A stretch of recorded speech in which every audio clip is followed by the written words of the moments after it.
ഓ, എന്തൊക്കെ പുകിലുകളായിരുന്നു ഇന്നലെ ഒറ്റ ദിവസം കൊണ്ടുണ്ടായത്. മന്ത്രിമാരായ മന്ത്രിമാരും മുഴുവൻ ഫേസ്ബുക്കിൽ ട്രോളുകളുടെ പരമ്പര തീർക്കുകയായിരുന്നു. കാര്യമെന്താ?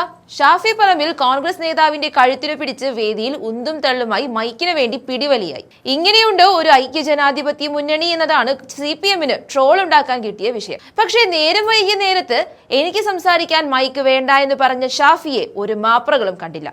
അവിടെയാണ് ഷാഫി കൊടുങ്കാറ്റായി മാറുന്നത്. തെരഞ്ഞെടുപ്പ് രാഷ്ട്രീയത്തിലെ പുകമറകൾക്കും വ്യക്തിഹത്യകൾക്കും മറുപടി നൽകുമ്പോൾ ഷാഫി പറമ്പിലിന്റെ വാക്കുകളിൽ മുഴങ്ങുന്നത് വെറും ഒരു രാഷ്ട്രീയക്കാരന്റെ ശബ്ദമല്ല, മറിച്ച് നീതിക്ക് വേണ്ടി നിലകൊള്ളുന്ന ഒരു പോരാളിയുടെ നിശ്ചയദാർഢ്യമാണ്. തനിക്കെതിരെ ഉയർന്ന ആരോപണങ്ങളെയും പരിഹാസങ്ങളെയും അക്കം വിട്ട് നിരത്തിക്കൊണ്ട് അദ്ദേഹം നടത്തുന്ന ഈ പ്രതികരണം രാഷ്ട്രീയ കേരളം ഉറ്റുനോക്കുന്ന ഒന്നാണ്.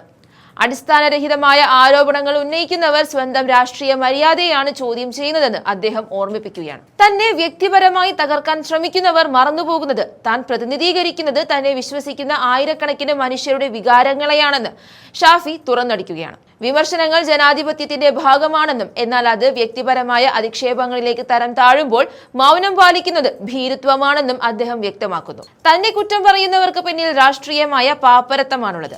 ജനങ്ങൾക്കിടയിൽ പ്രവർത്തിക്കുന്ന തന്നെ തളർത്താൻ നുണപ്രചാരണങ്ങൾ കൊണ്ട് കഴിയില്ലെന്ന് ഓരോ വാചകത്തിലും അദ്ദേഹം അടിവരയിടുന്നു.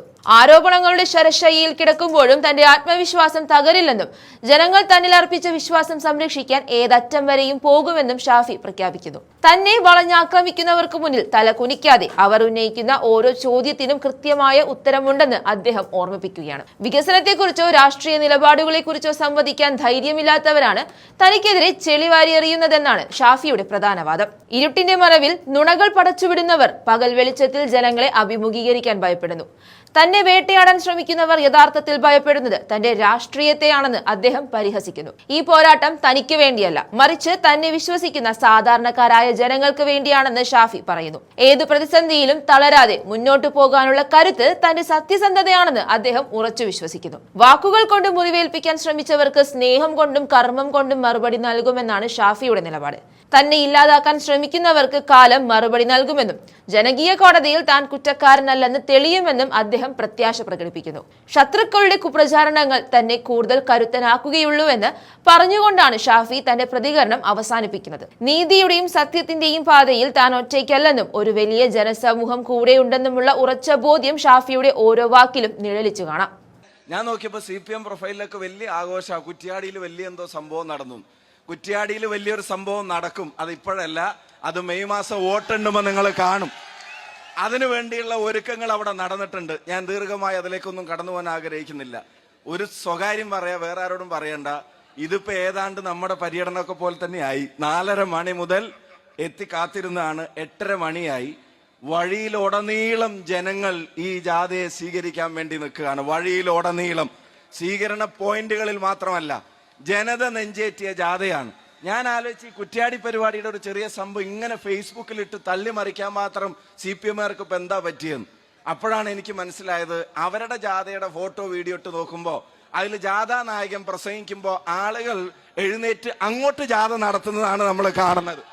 ഒഴിഞ്ഞ കസേരകളാണ് അവിടെ കാണുന്നത്. ഇവിടെ ഒരു ഇഞ്ച് സ്ഥലമില്ലാതെ ജനങ്ങൾ പ്രതിപക്ഷ നേതാവ് നയിക്കുന്ന ഈ പുതുയുഗ യാത്രക്ക് എത്തിച്ചേരുന്നുണ്ടെങ്കിൽ അതിന്റെ അർത്ഥം മറ്റൊന്നുമല്ല, കേരളത്തിന് പുതുയുഗം സാധ്യമാണ്. അത് സാധ്യമാക്കുമ്പോ ഈ ജനതയും തീരുമാനിക്കുന്നു അതിന് കൈവന്തിക്കാൻ കൊയിലാണ്ടിയിൽ നിന്ന് ഒരു UDF-ന്റെ MLA ഉണ്ടാകുമെന്ന് ഈ ജനത പ്രഖ്യാപിക്കുക. DC പ്രസിഡന്റ് ചേമഞ്ചേരി പിടിച്ചോ, ചെങ്ങോട്ടുകാവ് പിടിച്ചോ പ്രസിഡന്റ്, പിടിച്ചോ, തിക്കോടി പിടിച്ചോ പ്രസിഡന്റ്, പിടിച്ചോ.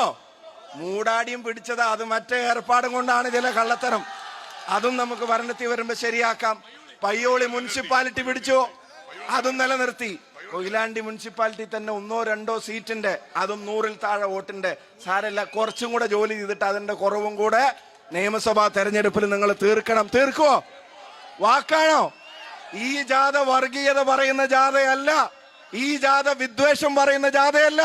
ഇത് ഭാവി കേരളത്തെ സംബന്ധിച്ച് ഐക്യജനാധിപത്യ മുന്നണി കൊടുക്കുന്ന വാക്കാണ്, ഉറപ്പാണ്.